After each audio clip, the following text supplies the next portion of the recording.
बोलो श्री प्राणनाथ प्यारे की जय, सतगुरु महाराज की जय, कृष्ण कन्हैया लाल की जय, श्री पांचों स्वरूप की जय, बीतक महापर्व की जय, महाराजा छत्रसाल जू की जय। चर्चा प्रारंभ होत है। सुनो साथ जी चित्त दे, भजो राज श्यामा श्री प्राणनाथ, सखी जीवन ए हमारे। श्री महामत कहें ये साथ जी, भया चर्चा का वक़्त, अब तुम सुनियो चित्त दे, लाल आगे बैठे आए तकत।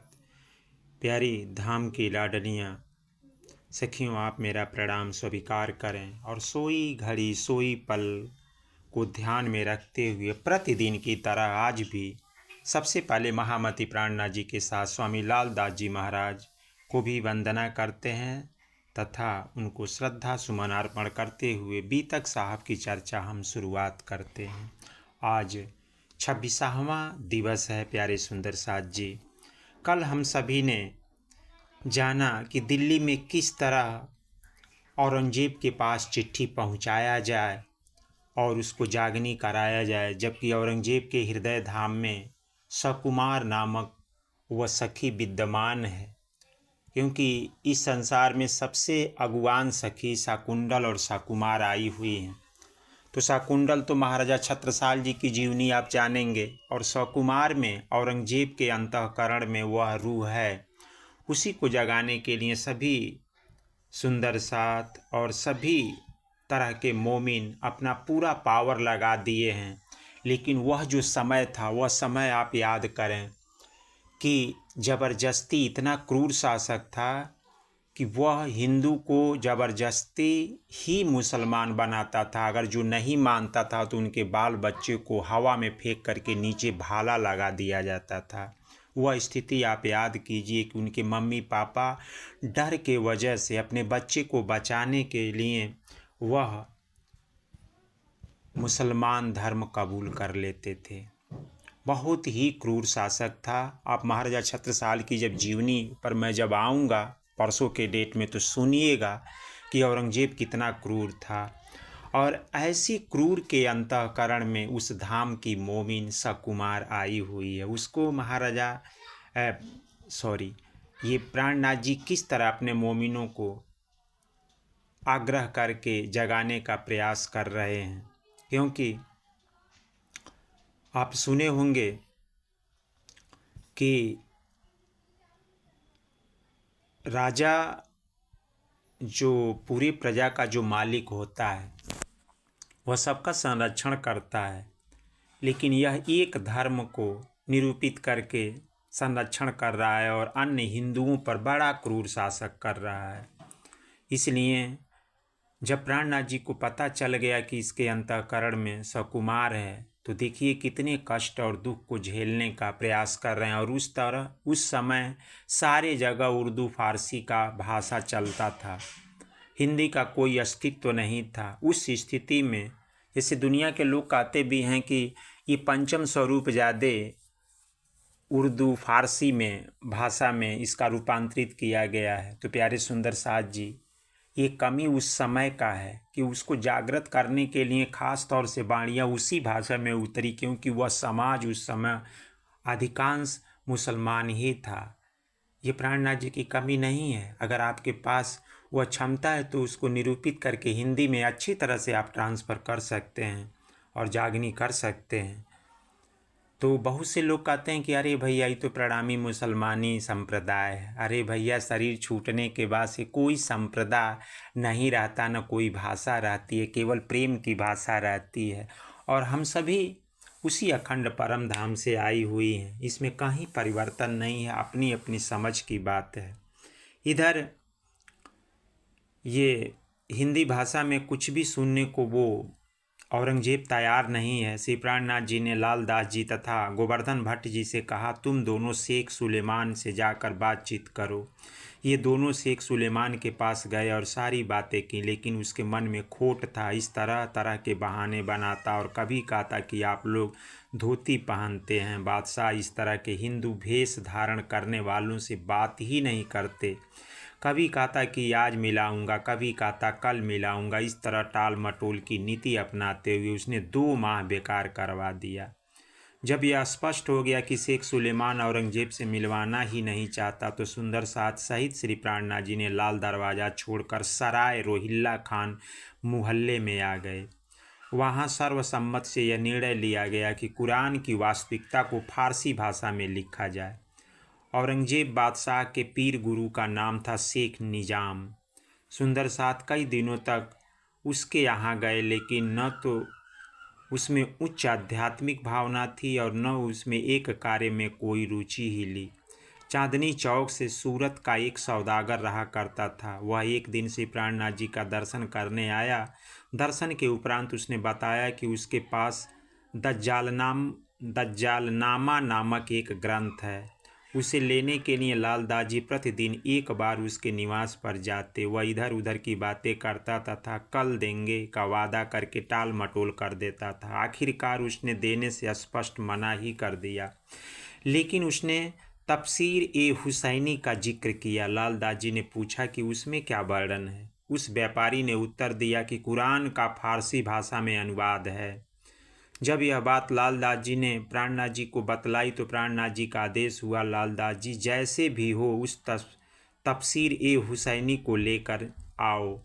लालदास जी उसके यहाँ 4 बार गए, किंतु वह हमेशा ही कोई न कोई बहाना बना देता था। अंत में लालदास जी ने निराश होकर कह दिया, धामधनी वह देना ही नहीं चाहता है, इसलिए मेरे प्रतिदिन जाने पर वह कोई न कोई बहाना गाड़ लेता है। दयाराम जी वहीं पर बैठे थे। वे दिल्ली के चप्पे चप्पे से परिचित थे। उन्होंने श्री प्राणनाथ जी से विनती की, यह सेवा मुझे दी जाए। मैं यहाँ के लोगों की मानसिकता से परिचित हूँ। आपकी कृपा से यह कार्य बहुत आसानी से हो जाएगा। श्री प्राणनाथ जी ने कहा, तफसीर ए हुसैनी की मुझे बहुत चाहत है। तुम उसे जितनी जल्दी हो सके लेकर आओ। जो आज्ञा कहकर दयाराम जी चल पड़े। दयाराम जी व्यापारी थे। उनका व्यापार बाहर के मुसलमानों से भी हुआ करता था। उर्दू बाज़ार से जहाँ तफसीर हुसैनी बिकती थी वे वहीं पहुँचे। दिल्ली से बाहर के एक मुसलमान व्यापारी का नाम लेते हुए उन्होंने पुस्तक विक्रेता से कहा, उस व्यापारी का पत्र आया था, उसे तफसीर हुसैनी चाहिए, उनको बहुत सख्त ज़रूरत है, अतः उन्होंने मुझसे ही मंगवाई है। दुकानदार ने कीमत 40 रुपये बतलाई। फिर बात 38 रुपये में तय हुई। दयाराम ने 38 रुपये से ये तफसीर हुसैनी खरीद ली। राह में चलते हुए दयाराम जी सोच रहे थे कि तफसीर हुसैनी को प्राप्त करने के लिए मुझे सत्य की मर्यादा का उल्लंघन करना पड़ा है, क्योंकि यदि मैं ऐसा न करता तो मेरे इस हिंदू भेष में होने के कारण किसी भी स्थिति में यह ग्रंथ प्राप्त नहीं होता। दयाराम जी ने प्राणनाथ जी के कर कमलों में तफसीर हुसैनी सौंप दी। श्री प्राणनाथ जी ने उसे देखकर बहुत खुश हुए। फिर प्रश्न खड़ा हुआ कि अनुवाद करने के लिए किसी को नियुक्त किया जाए। तब एक कायम नाम के मुल्ला को पैसे देकर नियुक्त किया गया। अब कायम मुल्ला ने तफसीर हुसैनी को पढ़ना शुरू किया। जब 30वें पारे की इन्ना इंजुलना सूरत पढ़ी तो ब्रज रास तथा जागनी ब्रह्मांड की साक्षी मिली। जब इन्ना आतेना सूरत पढ़ी तो परमधाम की जमुना तथा हौज कौसर मदीसर का वर्णन मिला, जिसे सुनकर प्राणनाथ जी इतने खुश हुए कि 3 दिन तक लगातार उसी प्रकरण को सुनते ही रहे। कुरान में परमधाम के सांकेतिक वर्णन की बात पन्नों द्वारा चारों को भिजवा दी गई। प्राणनाथ जी ने सुंदर साथ को संबोधित करते हुए कहा कि हे भीम जी, मुकुंद जी, उद्धव जी, केशव जी, श्याम जी, मुझे कुरान में भी परमधाम के संकेत मिल रहे हैं, आप भी इस पर विचार करें। इधर नौतनपुरी में बिहारी जी तक तो यह सूचना पहुंच ही गई थी कि हरिद्वार के महाकुंभ में श्री प्राणनाथ जी को सभी आचार्यों ने श्री विजयाभिनंद बुद्ध निष्कलंक स्वरूप मानकर उनकी आरती उतारी तथा अब बुद्ध जी का साका भी प्रारंभ हो गया है। बिहारी जी ने सोचा कि मैंने जिस महाराज को समाज से बहिष्कृत किया वे आज संसार में पूजित हो रहे हैं तथा मैं गद्दी पर बैठकर एक सीमित दायरे में ही रह गया। श्री महाराज इस समय जो इतनी ऊंचाई पर पहुँचे हैं, सतगुरु धनी श्री देवचंद्र जी के ही आशीर्वाद से तो पहुँचे हैं।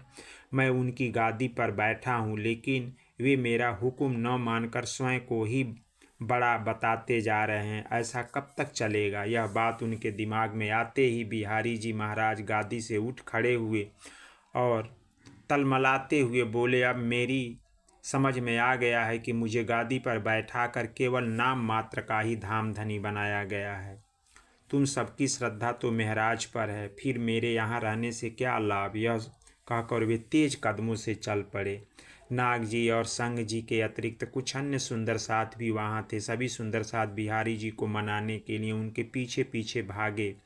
कुछ दूर जाने पर उन्होंने बिहारी जी के कदमों में अपना सिर रख दिया और प्रार्थना करने लगे, हे धामधनी, हमें छोड़कर मत जाइए, चलकर गादी पर विराजमान हुए। बिहारी जी महाराज बरस पड़े, तुम्हारे अक्षरातीत तो महराज हैं, उन्हें ही लाकर बैठाओ, मेरा तुम्हारा कोई भी रिश्ता नहीं है। पाषाण हृदय वाले बिहारी जी जरा भी नहीं पिघले।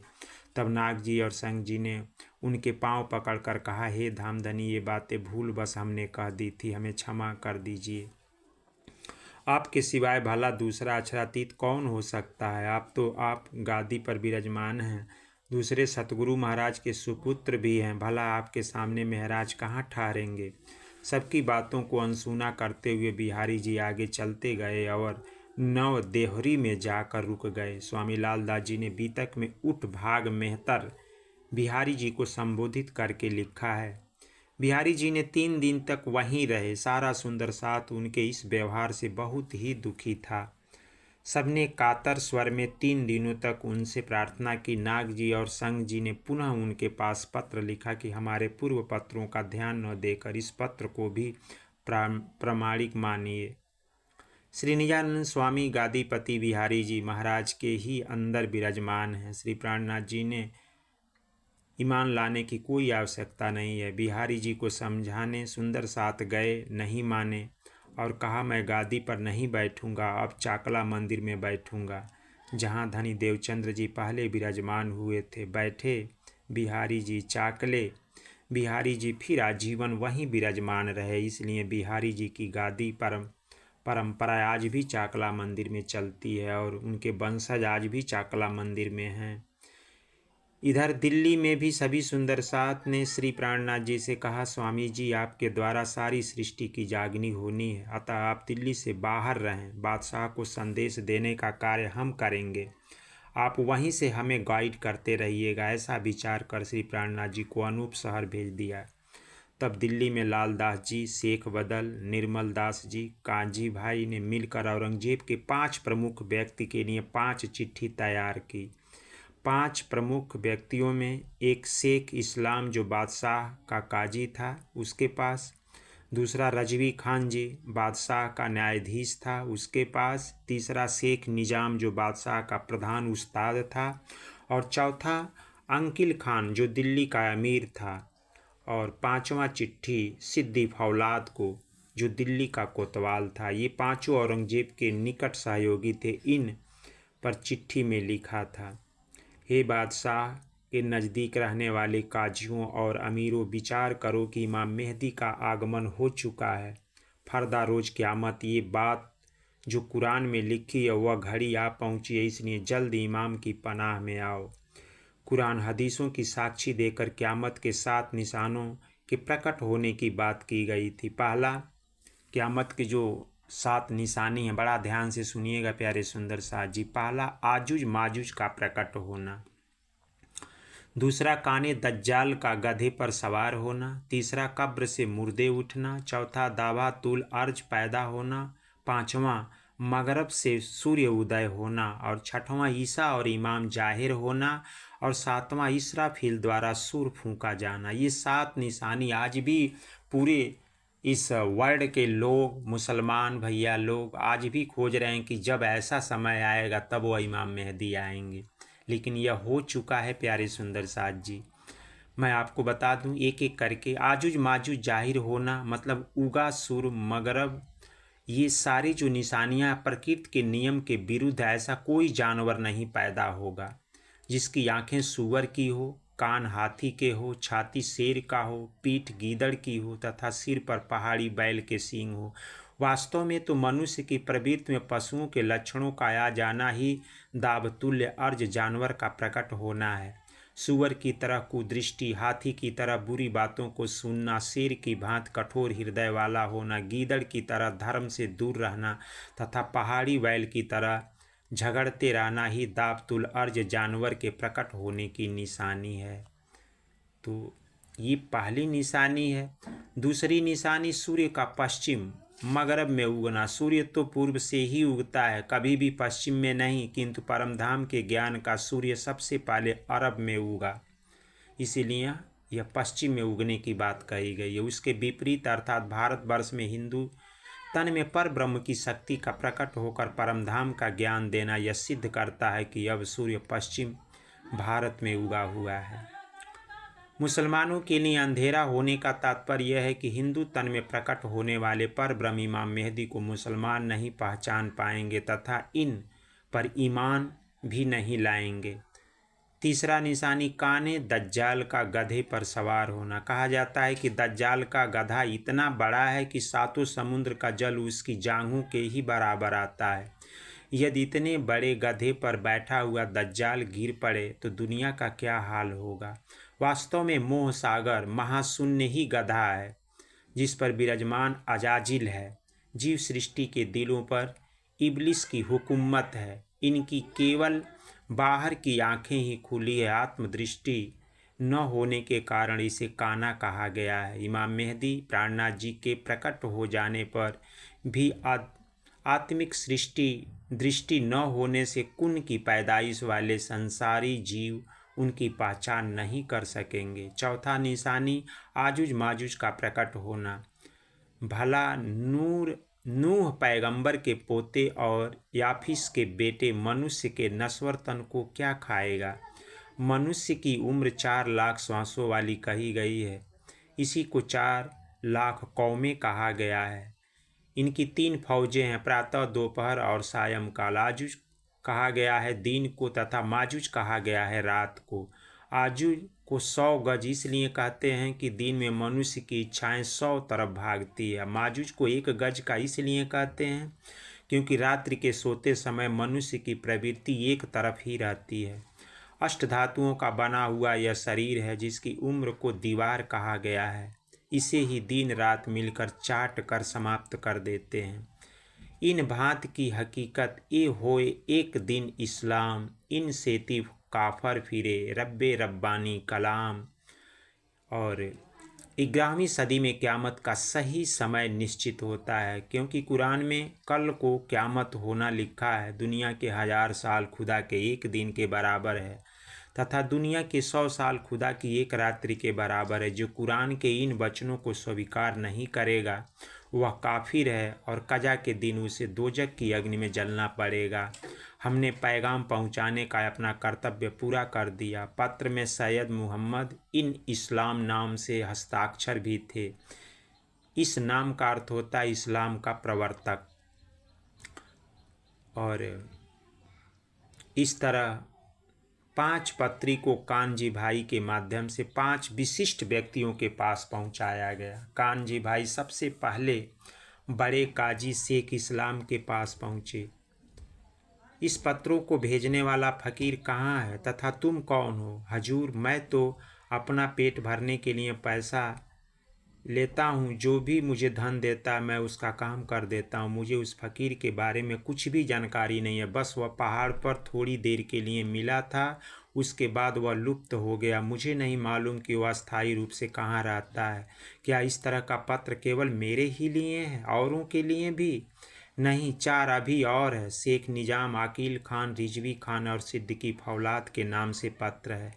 काजी शेख इस्लाम ने कहा, ठीक है, उनको जाकर पत्र दे देना तथा वे क्या जवाब देते हैं यह भी लाकर मुझे अवश्य दिखाना।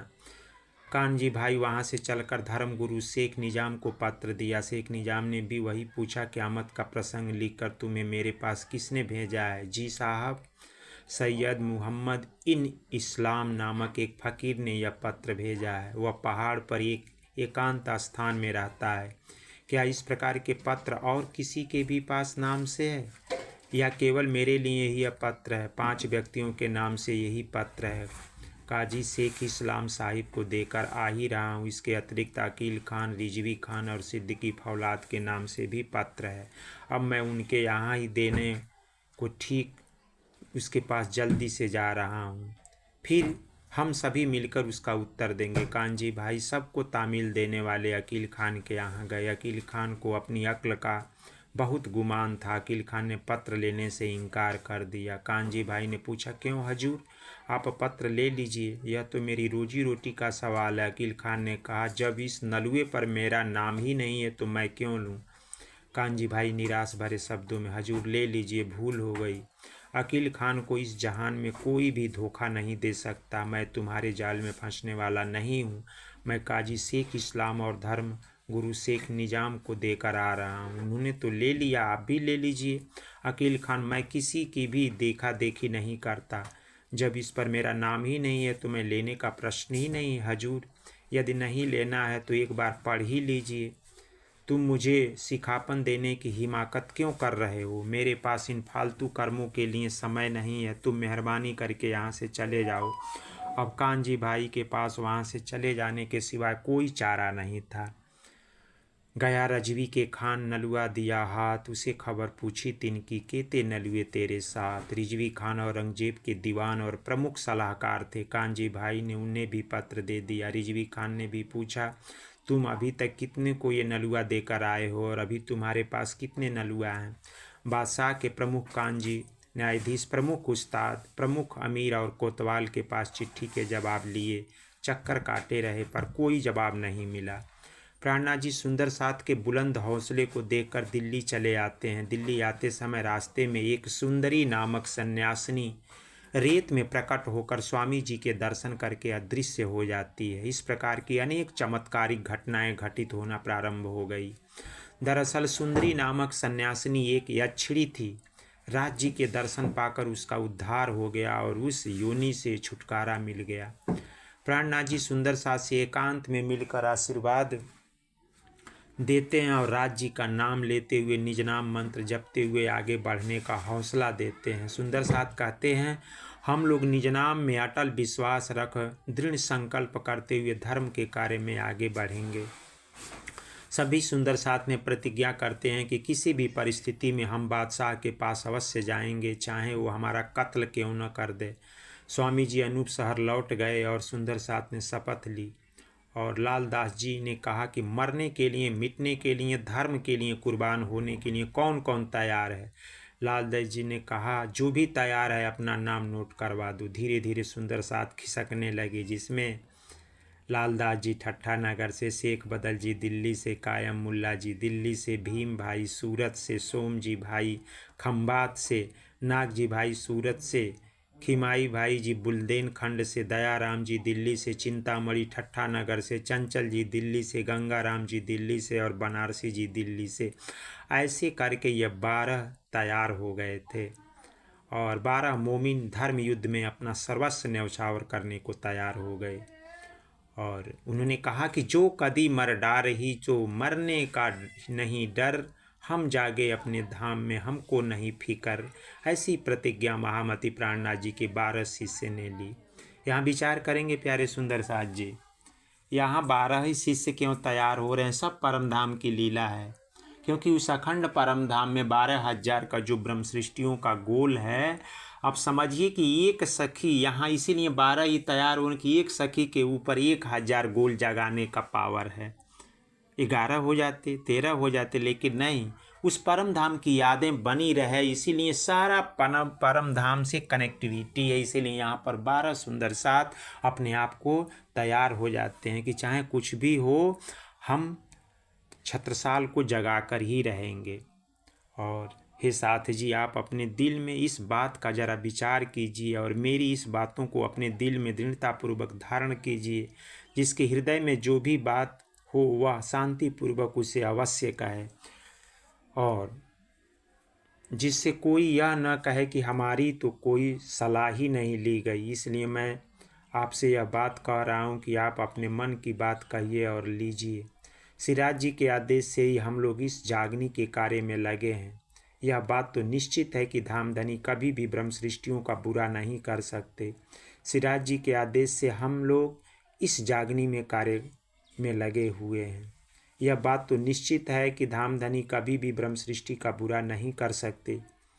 और दूसरी बात यह कि औरंगजेब के अंदर जो सकुमार की आत्मा है, हम सभी एक ही परम धाम के रहने वाले हैं, इसलिए वह किसी भी स्थिति में हमारे साथ अत्याचार नहीं कर सकता। इसलिए मेरा यह निर्णय है कि प्रत्येक स्थिति में औरंगजेब को क़यामत का संदेश देना ही है। प्राणनाथ जी, इस बात को सभी ने एक मत से स्वीकार कर लिया। इस घटनाक्रम के एक विशेष शिक्षा मिलती है कि किसी बड़े काम में जन भावना का सम्मान होना चाहिए एवं सबकी राय ली जानी चाहिए, फिर सत्य के अनुकूल ही वास्तविक निर्णय लिया जाना चाहिए। शक्तिशाली से शक्तिशाली व्यक्ति को भी अपनी विचारधारा जबरन किसी पर थोपने का प्रयास नहीं करना चाहिए। स्वयं अक्षरातीत श्री प्राणनाथ जी ने विचार विमर्श के द्वारा सबको कार्य करने की शिक्षा दी है। और श्री महामती लालदास जी कहते हैं कि हे साथ जी, दिल्ली में बैठक के द्वारा निर्णय लिया जो घटनाक्रम हुआ, मैं उसे आपसे कहा और तब विचार किया लाल किले के अंदर कोई पहुँचे और बादशाह के कानों तक बात पहुँचाए तो बात बन सकती है। और मोहम्मद साहब आए लेकर हक कलाम, सो लाए तुम्हारे वास्ते कोई और न लेवे नाम। नंदलाल घड़यालची न्याया कबीले समेत ईमान, खिजमत में ठाड़ा रहे रहती थी पहचान। नंदलाल जी जामा मस्जिद में घड़ियाल घंटा बजाने का कार्य करते थे। उन्होंने अपने पूरे परिवार सहित तारतम ज्ञान ग्रहण किया था। उन्हें श्री प्राणनाथ जी के स्वरूप की पहचान हो गई थी, इसलिए वे हमेशा प्राणनाथ जी की सेवा में तत्पर रहते थे। और राजा राम जी और बेटा शिवराम दर्शन को आवे नित्य करे चर्चा में आराम। राजा राम जी अपने बेटे शिवराम के साथ प्रतिदिन श्री प्राणनाथ जी के दर्शन करने के लिए आया करते थे। इनको धामधनी की चर्चा में बहुत आनंद आता था। दोनों भाइयों ने आपस में विचार किया कि उस लिखे हुए रुकबे को हम औरंगजेब तक संदेश पहुंचा सकते हैं। रात्रि को घंटा बजाने की जिसकी सेवा होगी वही गुसलखाने स्नान गृह के दरवाजे पर रुक्का चपका देगा। रात को श्री नंदलाल जी की ड्यूटी थी। पूर्व योजना अनुसार नंदलाल द्वारा गुसलखाने में रुक्का चिपकाया गया और लाल किले में इस गुसलखाने को आज भी आप देख सकते हैं। मैं खुद देखा हूँ। और पिछले सत्र में जब दिल्ली की कथा डाल रहा था प्यारे सुंदर साथ जी, तो मैं उस गुसलखाने के अंदर भी गया था। सारा देखकर डायरेक्ट आपको रिलीज किया था। मेरा पिछले साल का एपिसोड आप बीतक दिल्ली की बीतक है, उसको आप देख भी सकते हैं। तो आज वहीं पर चर्चा है। और फिर उस रुक्के में यह लिखा था कि जो भी सच्चा मुसलमान हो उसको ये सूचना दी जा रही है, इस रुक्के में लिखे हुए कथनों पर विश्वास लाए। और इस तरह किस प्रकार पहुंचा, यहाँ मौत का भी डर है। इसके आगे एपिसोड में प्यारे सुंदर साथ जी सुनेंगे कि मैं शॉर्टकट में यहाँ से आगे करके, और इसकी जागनी नहीं हो पाती है, जान तो जाता है लेकिन बादशाही हुकूमत के वजह से इसके अंतःकरण में वह भाव बन जाता है, लेकिन अपने आप को पहचान औरंगजेब नहीं कर पाता। और फिर इसको छोड़ करके प्राणनाथ जी किस तरह शाकुंडल के फेर में पड़ जाते हैं, या आगे आप चर्चा में सुनेंगे प्यारे सुंदर साथ जी। आपसे सभी से अनुरोध है कि ये कथा आप सभी सुंदर साथ भक्तजन को शेयर करें और शेयर करके जागनी अभियान में सहयोग करें। और कमेंट में ज़रूर बताएं कि मेरे द्वारा कौन सी गलती हो रही है जिसको मैं आगे सुधार करूं। इन्हीं शब्दों के साथ आप सभी के चरणों में